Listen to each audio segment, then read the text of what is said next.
In the 1980s, being gay was not accepted by the general public. Those that were gay did not come out publicly for fear of being ridiculed or even beaten. The AIDS epidemic, which began around this time, only worsened the issue. When Americans first began getting sick from AIDS, the medical community did not know how it was transmitted. This only made the public more fearful and hateful towards gays. Even leaders were telling people to fear gays. Pope John Paul II, leader of the Catholic Church, labeled gays as evil and ordered the church to withdraw all support from the gay community. Even our government was encouraging homosexual discrimination. In 1982, the United States Army declared homosexuality to be incompatible with military services. Our country was hateful towards gays, and crimes were occurring on a regular basis towards them. In 1998, Matthew Shepard, a gay University of Wyoming student, went to the Fireside Lounge in Laramie, Wyoming, and met two guys who pretended to be gay. Matthew asked for a ride back to campus, but instead the two men brought him to the edge of Laramie. It was there where they severely beat him into a coma, cracking his skull with the butt of a Smith & Wesson .357 Magnum. They robbed him and tied him to the fence, leaving him to die. 18 hours later, Matthew was found by a passing bicyclist and was taken straight to the hospital. Matthew died 5 days later. The year Matthew Shepard was murdered, around 2,500 people were also murdered in the United States simply because they were gay, and yet their murders rarely made the news. However, immediately after Matthew's body was found tied to the fence, the world quickly learned the term hate crime. The reason for this is because his high school counselor and friend, Mr. Bolden, contacted local gay and lesbian organizations, encouraging everyone to share the news so Matt's story wasn't glossed over and viewed as a simple mugging.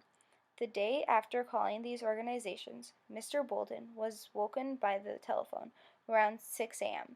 by a big media organization. When he hung up, the phone rang again and didn't stop for 2 weeks. Another friend, Jason Marsden, a local reporter, said, "Stories rise and fall for a lot of different reasons, but a good story that's interesting to people usually has compelling characters, dramatic events, tragedy or comedy, and maybe a cliffhanger ending. At the first few days, Matthew's story had all of those. The world mourned the death of Matthew Shepard. Matthew and his mother, Judy, were incredibly close. She once said it seemed like they would feed off one another's energy, and their bond was stronger because they depended on each other for company. Obviously, Judy Shepard was saddened by the death of her son, and it was a horrific death that any mother would have difficulties overcoming. But it was made worse by becoming so public. Judy was a very private person prior to Matthew's death, and had never before been in the public's eye. But she quickly realized that her little voice was the only thing she had working for her after Matthew's death. She realized that people would listen to what she had to say, and that she could make a difference. 2 months after Matthew's death, Judy and her husband Dennis started the Matthew Shepard Foundation. The purpose of the foundation was to erase hate by replacing it with understanding, acceptance, and compassion. Judy felt compelled to do this for Matthew. She wanted to do it for herself as well, because it helped her focus. Without the foundation's work, she would have simply stayed in bed. As soon as the foundation started, Judy wanted to establish a National Hate Crime Act, making it illegal to commit an act against anyone because of their sexual orientation. It took 10 years, but she was successful in 2009. Judy travels around the world educating people about gay rights and equality for all. She works tirelessly to honor Matthew's death. The immediate aftermath of Matthew Shepard's death was felt around the world. It precipitated a national backlash of hyper-macho culture and acceptance of homophobia. LGBT supporters came out to support Matthew's family by attending his funeral dressed as angels with large wings to guard the Shepard family from protesters that were also present. The Play the Laramie Project was created and has toured the United States and many other countries, telling Matthew's story and encouraging campaigns against bigotry. In 2010, Judy Shepard wrote a book called The Meaning of Matthew, My Son's Murder in Laramie, and a World Transformed.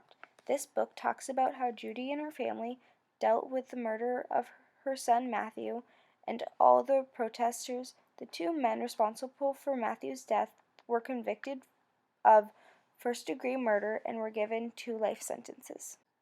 There were also long-term impacts from Matthew's death as well. In 2009, 10 years after Judy started the Matthew Shepard Foundation, her goal of having a federal hate crime bill was achieved. Barack Obama passed the Matthew Shepard and James Biden Jr. Hate Crime Prevention Act of 2009. The act made it against the law to willfully cause bodily injury to any person because of their actual or perceived race, sexual orientation, color, religion, or national origin of any person.